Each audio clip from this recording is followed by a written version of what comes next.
Pregnant woman told to choose between keeping her foot or baby. Pregnancy is by far the most beautiful experience one could ever be part of. This goes not just for mothers but for fathers as well. It's one of the most unique and special types of bonding and love that exists.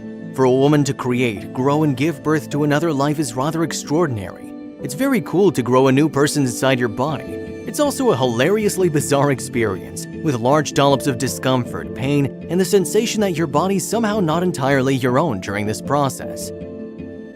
It's all of these things at the same time. Like most human experiences, pregnancy is complex and can't be boiled down to a single word, and some pregnant women find themselves confronted with much more complex situations, as in the case of Becky Turner. When Becky was around 18 weeks pregnant, she was forced to make an incredibly tough decision. If you have not done so already, please subscribe to our channel and click that notification bell to get inspired by these real-life stories every day. Now, back to the story. Having been born with spina bifida, she had been having issues with her foot and an infection had got into her bone.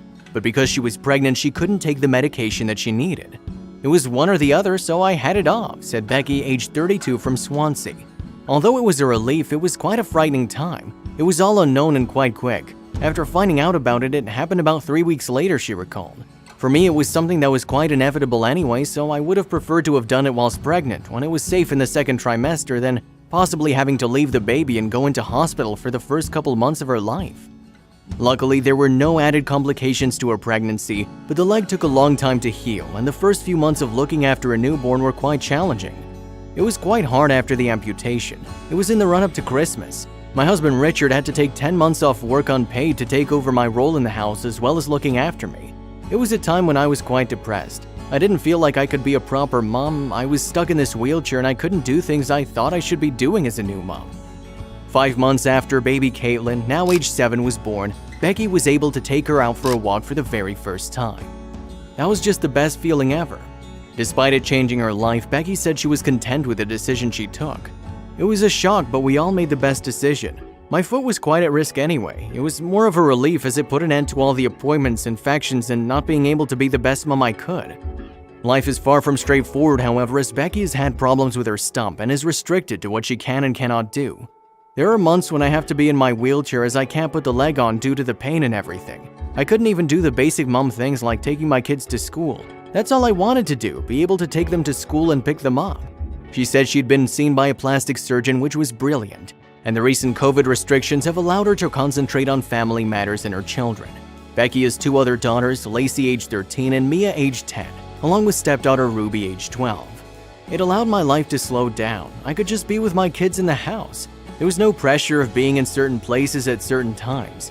It was a nice time to be mom and take care of a more chilled approach to life. In January, Becky went into surgery as there were complications with her stump, and while she was there, she also contracted COVID, making her feel even more tired. It was during this period that she came into contact with AmpCam Kids, a charity which supports child amputees. It was a bit of an inspiration, a reason to push myself as I had sort of lost me. I was quite depressed. Seeing these kids and how they tackle life with a smile, wow. And on July 31st, Becky, along with around 40 family members, friends, and amputees, will be climbing Pen Fan in order to raise money for the charity to send 6 amputee children and their families on a once-in-a-lifetime holiday to Tenerife. This is in spite of the physical challenges she still faces. I've never been one to exercise too much due to the pain. Don't get me wrong, it is hard. Some days I have to rest. I can't do everything I want to do.